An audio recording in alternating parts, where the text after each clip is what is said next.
వర్షాలను చూడటం అనేది మహా అపరాధం మాది. అవధ్యాస్త స్త్రీయ సృష్ట్యా మన్యంతే ధర్మచారిణ. స్త్రీలను చంపకూడదని ధర్మపరాయణులందరూ కూడా ఒక నిష్ఠలో ఉంటారు కదా, వాళ్ళందరి అభిప్రాయం కదా. అలాగే మీరు శాపం పెట్టి మమ్మల్ని చంపిన వాళ్ళు అయ్యారు అంటే అర్థం ఏంటి? ఇంకా ఆ శరీరం పోతుంది, వేరే శరీరంలోకి వెళ్ళిపోతారు, అక్కడ పడి ఉండాల్సి వస్తుంది. అది వధతో సమానమే కదా. స్త్రీని వధించడం చాలా పాపం కదా. అందుచేత మీరు మమ్మల్ని అనుగ్రహించండి. ఈ స్త్రీని వధించిన ఆ పాపం నుండి మిమ్మల్ని మీరు కూడా రక్షించుకోవాలి కదా. మీ తపస్సు భంగం కాకూడదు కదా. సర్వభూతేషు ధర్మజ్ఞ మైత్రో బ్రాహ్మణ వచ్చేది. అలాగే బ్రాహ్మణులు అందరి పట్ల బ్రాహ్మణుడు స్నేహితులతో ఉంటాడు కదా. అందుచేత మహానుభావ మమ్మల్ని అనుగ్రహించండి అనేటప్పటికీ 5 రక్షించండి అని వేడుకున్నారు.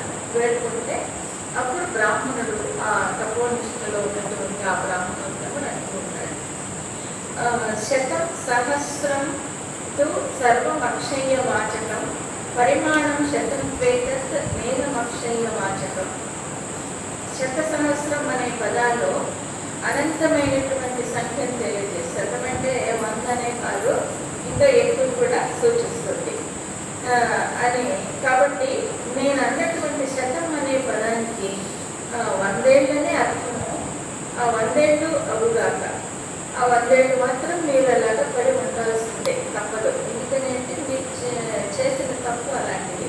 ఎప్పుడు కూడా ఇలాంటి పొరపాటు చేయకూడదు. తక్కువ దృష్టిలో ఉన్న వాళ్ళని అలా భంగపరచకూడదు.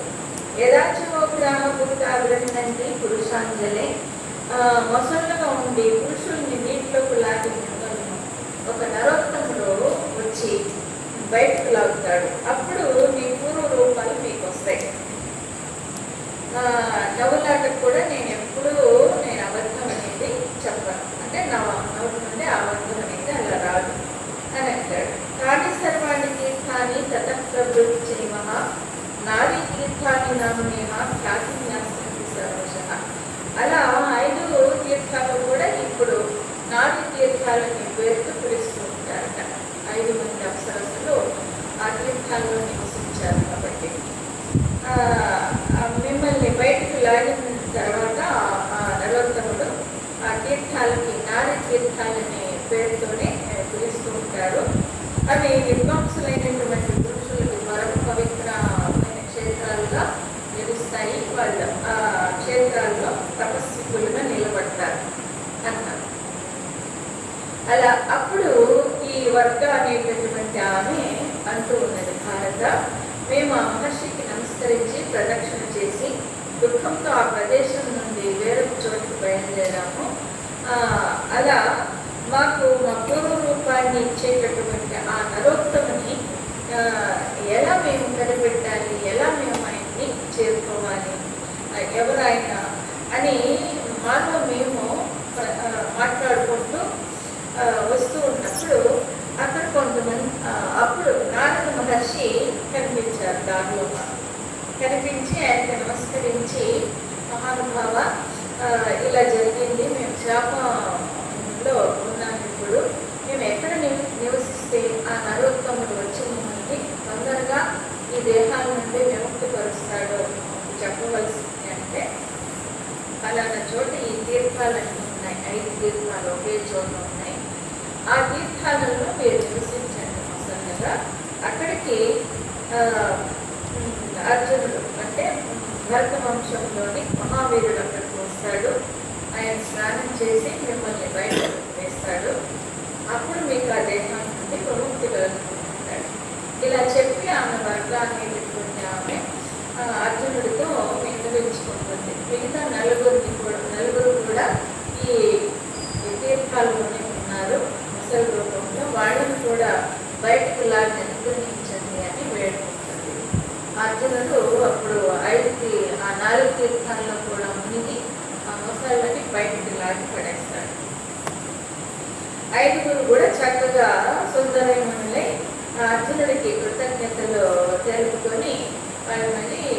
కుబేర స్థానానికి వెళ్ళిపోతారు. తీర్థాన్ని శోధయిత్వాతో తథానుజ్ఞాయతాం ప్రభువు చిత్రాంగదాం పునర్ద్రష్టు మణిపూరం పునర్నిజడు. ఆ తర్వాత అర్జునుడు కొన్ని పుణ్యక్షేత్రాలు సందర్శిస్తూ మళ్ళీ మణిపురంలో చిత్రాంగదను కలుసుకోవడానికి వెళ్ళాడు. తస్యామజ నయత్పుత్రం రాజానం బభ్రువాహనం. అలా వారికి ఒక పుత్రుడు కూడా కలిగి ఉన్నాడు కదా. ఆ పుత్రుడికి బభ్రువాహనుడు అనేటటువంటి పేరు కూడా నామకరణం కూడా చేశారు. ఆ కుమారుడిని చూసి ఆనందంతో దగ్గరకు తీసుకొని చిత్రవాహనుడు అంటే మామగారికి మీరు మీకు ఇచ్చినటువంటి మాట ప్రకారం ఈ పుత్రుడిని మీకే అప్పచెప్తూ ఉన్నాను. ఈ దేశానికి ఇతడే రాజు అవుతాడు. చిత్రాంగదాయాంశుల్కంలో గృహాణ బభ్రువాహనం అనేక భవిష్యాన్ని రుణాన్ముక్తో నరాధిప. నేను ఏదో రుణానుబద్ధం అనేది ఉన్నది, అందుకని ఏదో ప్రేరేపించినట్టుగానే నేను ఇక్కడికి వచ్చాను. అలా వివాహం కూడా జరిగింది. ఇంతటితో ఈ రుణ విముక్తుడయ్యాను. నేను మీకు మీ మనవడిని అప్పచెప్పడంతో రుణ విముక్తి నాకు కలిగింది అని చెప్పి ఆ తర్వాత చిత్రాంగదను ఉద్దేశించి అంటాడు. చిత్రాంగద నీవు ఇక్కడే ఉండి బభ్రువాహనాన్ని పెంచి పోషిస్తూ అతన్ని రాజుగా చేసేంత వరకు నీవు పూర్తిగా బాధ్యతలు వహించవలసింది. నేనైతే పూర్తిగా ఇక్కడే ఉండలేను. వనవాసం కొద్ది 12 ఏళ్ళలో ఇలా తిరుగుతూ వచ్చాను, కానీ ఇక్కడే ఉండడం జరగదు. అయితే మళ్ళీ మనం కలుసుకుంటాం. ఎక్కడ ఇంద్రప్రస్థ నగరంలో మనం కలుసుకోవడం జరుగుతుంది. అక్కడ మా అన్నయ్య యుధిష్ఠిరుడు ఆ రాజసూయ యాగం నిర్వహిస్తాడు. ఆ రాజసూయ యాగం సమయంలో అందరు రాజులు కూడా ప్రముఖులందరూ కూడా వస్తారు. మీ తండ్రితో పాటు పుత్రులతో పాటు నీవు కూడా అక్కడికి అప్పుడు రావడానికి నేను ఆ ప్లాన్ అంతా చేసి చూసుకుంటాను. తత్ర గచ్చంతి రాజానః పృథివ్యాం నృపసంహితాః బహూని రత్నాత్యాదాయ ఆగమిష్యతి దేవిక. అలా నీ తండ్రి కూడా చాలా ధన సంపద రత్నాలు అవన్నీ కూడా తీసుకొని వస్తాడు రాజసూయానికి. మీరు తప్పకుండా అక్కడికి వస్తారు. అప్పుడు మా అమ్మని అందరినీ కూడా మా తమ్ముళ్ళని అన్నయ్యని పరిచయం చేస్తాను. ఆ తర్వాత నీకు కూడా అక్కడే నాతో పాటు నివసించవచ్చు అని ఆమెకి ధైర్యం చెప్పి నేను లేకపోవడం వలన నీవు దుఃఖం పెట్టుకోవడం కానీ బాధపడటం కానీ భయం పెట్టుకోవడం కానీ ఇలాంటివేమి పెట్టుకోవద్దు.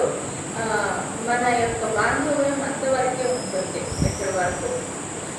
అప్పుడు ఏదో చుట్టంలాగా వచ్చి నువ్వు కలుసుకోవడం తప్ప ఇక వేరే బాంధవ్యాలు అనేవి ఉండవు అని చెప్పి, అంటే ముందుగానే ఆమె కూడా ఇంకా నిశ్చయం చేసుకుంటుంది కదా, అంతవరకు మన బాంధవ్యం.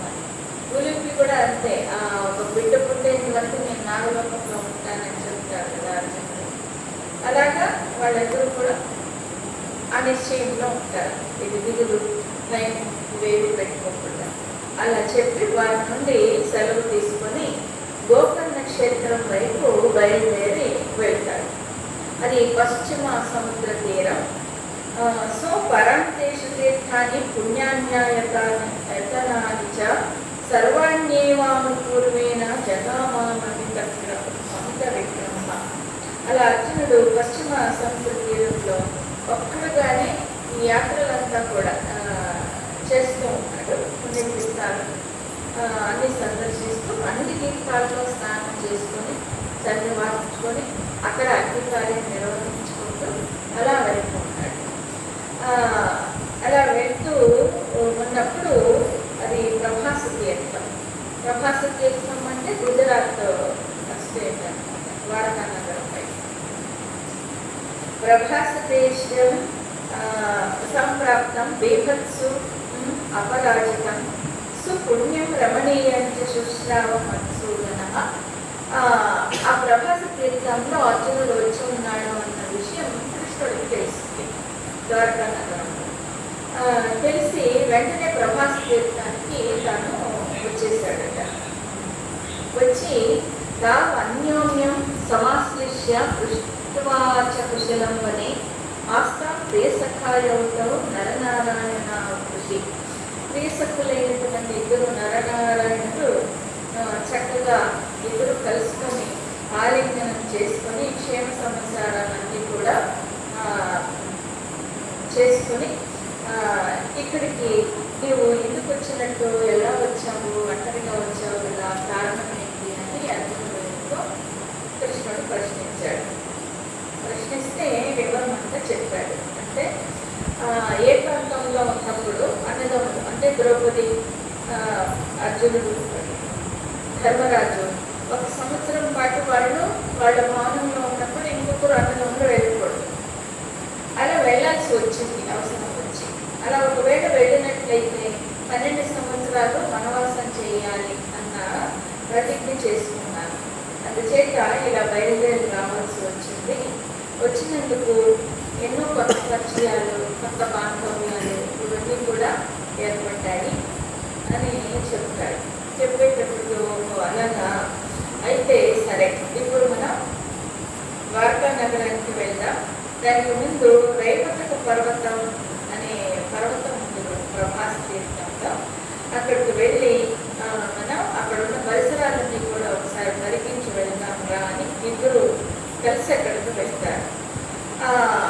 అక్కడికి ముందే వాళ్ళిద్దరు అక్కడికి చేరుకోకముందే తన అనుచరుల ద్వారా భోజనం ఏర్పాట్లు అవన్నీ కూడా ఘనంగా చేసి ఉంచండి. అర్జునుడు ఎక్కడెక్కడో తిరిగి వస్తూ ఉన్నాడు. మంచి ఆహారం లభించి ఎన్ని రోజులు అయ్యి ఉంటుంది. అందుచేత ఆయన సేద తీరేలాగా అలసట కూడా ఉంటుంది. సేద చక్కగా ఆయన నిద్రపోయేలాగా ఆయనకి అన్ని పక్క కూడా ఏర్పాటు చేసి ఉంచండి అని ముందుగానే ఆ ఏర్పాట్లని తన అనుచరుల ద్వారా చేసి ఉంచారు. ఆ రైవతక పర్వతం మీద ఆ వనాల్లో చక్కగా సంచారం చేస్తూ ఉన్నప్పుడు ఎంతోమంది అర్జునుడి ప్రీతి కోసమని నాట్యం చేసేవారు, కీర్తనలు పాడేవారు, ఇలాంటి వాళ్ళందరినీ కూడా అక్కడికి పిలిపించారు కృష్ణుడు అర్జునుడి ప్రీతి కోసం. అంటే స్నేహితుడు అంటే అంత విలువ, అంత ప్రేమ చూపిస్తాడు కృష్ణుడు. తటస్తత్ర మహాబాహువు శయానః శయనేవువే తీర్థానాం పర్వతానాం చ దర్శనం. అలా చక్కగా అక్కడ విహారం చేసిన తర్వాత అందరూ కలిసి భోజనాలు చేశారు. ఆయనకి ఇక్కడి మధ్యన చాలా అలసిపోయి ఉంటావు, ఎన్నో తీర్థాలు నడిచి వస్తూ ఉంటావు కాబట్టి నీవు ఇక్కడ పాన్పు నీకు ఏర్పాటు చేయబడుతుంటే చక్కగా నువ్వు విశ్రాంతి తీసుకో, ఆ తర్వాత మనం కుశల ప్రశ్నలన్నీ వేసుకుంటాం అని చెబుతాడు. ఏవంస కథయన్నేవ నిర్ణయ జనమేజయ కౌంతేయోపే ప్రతస్తస్మిన్ శయనే స్వర్గ సంహితే. అర్జునుడు అలాగే కృష్ణుడు ఇద్దరు పక్కపక్కనే పడుకుంటున్నారు. ఎన్నో విషయాలన్నీ కూడా ముచ్చటించుకుంటూ ఇద్దరు నిద్రలోకి చేరుతున్నారు. తర్వాత మధురేనైవ గీతేన వీణా శబ్దేన చేమః ప్రభుత్వమానవులుదే స్తుతికి పంపడేస్తుందా. అక్కడ ఎంతోమంది చక్కగా సంగీతకారులు, నాట్యకారులు అంటూ వచ్చి ఉన్నారు కదా, వాళ్ళు ఆ కాలక్షేపం చేస్తూ ఉన్నారట. పాడుతూ ఉన్న వాళ్ళు కొందరు, వాయిద్యాలు వాయిస్తున్న వాళ్ళు కొందరు, నృత్యం చేస్తున్న వాళ్ళు కొందరు. ఇలా నిద్ర లేచేటప్పటికి చక్కగా ఆ గానం వినిపిస్తుంది అర్జునుడికి. ఎంత మంచి వాతావరణం, ఇక్కడే ఉంటే ఎంత బాగుంటుందో అనుకున్నాడట. ఇక్కడికి వచ్చిన వాళ్ళు కూడా అట్లానే అనుకుంటారు, కానీ ఉండలేదు. వారం అయ్యేటప్పుడు అయిపోతుంది కాబట్టి అలా అంటే బాధ్యతలు పెరుగుతూ ఉంటాయి. ఒకవేళ బాధ్యతలు ఉన్నప్పటికీ త్యజించిన వాళ్ళకి వెళ్ళాలనిపించదు కదా. అని బాధ్యతలు అనేవి ఎక్కువ భాగం ఇక్కడికి వచ్చే వాళ్ళంతా రిటైర్మెంట్ ఏజ్లో నేను వస్తారు. అలా ఇంకా అవసరం ఏముంది అని అయిపోయాయి జీవితంలో, ఇంక వెళ్ళాల్సిన అవసరం ఏముంది అన్న తెగింపు అనేది వచ్చింది అనుకోండి, అలాంటి వారు వెళ్ళలేదు. కానీ అర్జునుడు ఇంకా మధ్య వయస్సులోనే ఉన్నాడు కదా, చేత బాధ్యతలన్నీ కూడా గుర్తుకొచ్చాయి. తర్వాత రూపావశ్య కార్యాన్ని వార్ష్ణేయేనాభ్యునందితః ప్రతీత కాంచనాంగేన ద్వారకామధు జన్మ. ఆ తర్వాత వాళ్ళు లేచి చక్కగా స్నానము అది చేసుకున్న తర్వాత బంగారు రథం మీద ద్వారకా నగరానికి బయలుదేరారట. కృష్ణుడి రథం బంగారంతో చేయబడి ఉంటుంది. ఆ రథం మీద బయలుదేరారు. అలంకృత ద్వారకాలు బహుళ జనమేజయ కుంతీపుత్రస్య పూజార్థం అభినిష్కృతేష్వపి. అలాగే ద్వారకా నగర వాసులకు కూడా ముందుగానే ఇన్స్ట్రక్షన్స్ అన్ని ఇచ్చేసారట కృష్ణుడు. కుంతి మాత కుమారుడు అర్జునుడు వస్తూ ఉన్నాడు, మీరందరూ ఆయనకి స్వాగతం పలకడానికి ఘనంగా ఏర్పాటు చేయండి అని ముందుగానే అన్ని ఇన్స్ట్రక్షన్స్ ఇచ్చేశారు. అంచేత ద్వారకా వాసులందరూ కూడా చక్కగా ప్రధాన వీధులన్నీ కూడా చక్కగా అలంకారం చేసి ఉన్నారు. రథం వచ్చే ఆ వీధులన్నీ కూడా ఘనంగానే స్వాగతం పలుకుతూ ఉన్నారు. స్తోత్రాలతో కీర్తనలతో ఘనంగా స్వాగతం పలుకుతూ ఉన్నారు. లక్షల మంది ఆయన చూడటం కోసమని రాజవీధుల్లో అటువైపు ఇటువైపు నిలబడి ఉన్నారట. అవలోకేషు నారీణాం సహస్రాణి శతానిచ. అంటే అర్జునుడి యొక్క వీరత్వాన్ని గురించి, ఆయన గొప్పతనాన్ని గురించి విని ఉన్నారు కాబట్టి ఎప్పుడైనా ఒకసారి అర్జునుడిని దర్శించుకోవాలనే కోరిక వాళ్ళు కూడా ఉంది. అందులో అనుకోకుండా వాళ్ళకి వాళ్ళ నగరానికే అర్జునుడు వస్తున్నాడు కాబట్టి ఇది ఘనంగా స్వాగతం పలుకుతూ ఉన్నారు. వృష్ణి వంశస్థులు, భోజ వంశస్థులు, అంధక వంశస్థులు, వసు వంశస్థులు అందరూ కూడా వచ్చేసారు. అంటే క్షత్రియుల్లోని తెగలని ఉంటాయి కదా, వాళ్ళందరూ కూడా అక్కడికి వచ్చి ఘనంగా స్వాగతం పలికారు. కుమారైని సర్వశోభీన సత్కారేణ విచోదిత సమాన వయసున సర్వాన్ ఆశ్లిష్య సంపదః. అప్పుడు అందరూ చిన్నపిల్లలు, పెద్దవాళ్ళు, మధ్య వయస్కులు, అలాగే స్త్రీలు పెద్దవాళ్ళు అందరూ వచ్చి ఆయనకి నమస్కారం చేస్తున్నారు. ఆయన తాకడానికి ప్రయత్నం చేస్తూ ఉన్నారు, పలకరించడానికి ప్రయత్నం చేస్తున్నారు. వయసును బట్టి వాళ్ళందరినీ కూడా చక్కగా పలకరించాడు. చిన్నపిల్లల్ని దగ్గరకు తీసుకుని గౌరవించుకొని, స్నేహితుల్ని గౌరవించుకొని వేలు తట్టి, అలాగే పెద్దవాళ్ళు సుమంగళులందరూ కూడా వచ్చి పలకరించడానికి వచ్చినప్పుడు వాళ్ళకి పాద నమస్కారం చేసి ఇలాగా అందరినీ కూడా పలకరిస్తూ ముందుకు పెట్టాడు అర్జునుడు కృష్ణుడితో కలిసి. అలా కొద్ది రోజులు వారితో కలిసి ఆ ద్వారకా నగరంలో నివసించిన తర్వాత అందరినీ చూసి పలకరించి చక్కగా కబుర్లు అవన్నీ కొద్ది రోజుల పాటు అలా గడిపారు వారందరి మధ్య. అది అయిన తర్వాత రైవతక పర్వతంలో అప్పుడప్పుడు సంవత్సరానికి ఒకసారి పెద్దగా ఉత్సవాలని చేసుకుంటారట. పర్వతాన్ని పూజిస్తూ, పర్వతానికి ప్రదక్షిణలు చేస్తూ, ఇప్పుడు కూడా ఇక్కడ మనకి కోట మీద జరిగినట్టుగానే ఉత్సవాలు అనేవి సందర్భం వచ్చింది. తత్రదానం చతుర్వీరామ బ్రాహ్మణేభ్య సహస్రశః భోజవృష్టంధకాశ్చైవ మహేతస్య గిరేస్తదా. అలా అక్కడ జరిగే ఉత్సవంలో బ్రాహ్మణులకి చాలా మందికి, అలాగే భోజ వంశస్థులు, అంధక వంశస్థులు, వృష్టి వంశస్థులు వాళ్ళందరూ కూడా బ్రాహ్మణులకి దానాలు ఇచ్చేటటువంటి సంప్రదాయం. ఎవరి స్తోమతకు తగ్గట్టుగా వారు ఏ వస్తువులు ఇవ్వాలనుకుంటే బ్రాహ్మణులకి ఆ వస్తువులు దానం చేస్తూ ఉన్నారు. గిరి ప్రదక్షిణలు చేస్తూ ఉన్నారు, ఆ గిరికి పూజలు చేస్తూ ఉన్నారు. ఇప్పుడు కూడా కార్తీక మాసంలో జ్యోతి వెలిగిస్తారు చూడండి, అలాగా ఆ పూజలు అనేవి ఆనాటి నుండి వచ్చిన సంప్రదాయాలు ఇవన్నీ. ప్రసాదైరత్న చిత్రైశ్చ గిరేస్తస్య సమంతతః స దేశః శోభితో రాజన్ కల్పవృక్షైశ్చ సర్వశః. అక్కడ ఆ పర్వతం మీద కూడా 4 వైపులా విచిత్రమైనటువంటి రక్తఖచిత భవనాలు అనేవి ఏర్పరచబడి ఉంటాయి. అంటే కృష్ణుడు ఇలాంటి రాజులందరూ కూడా అప్పుడప్పుడు వచ్చినప్పుడు బస చేయడం కోసమని చక్కగా భవనాలు కూడా కట్టి ఉంచారు.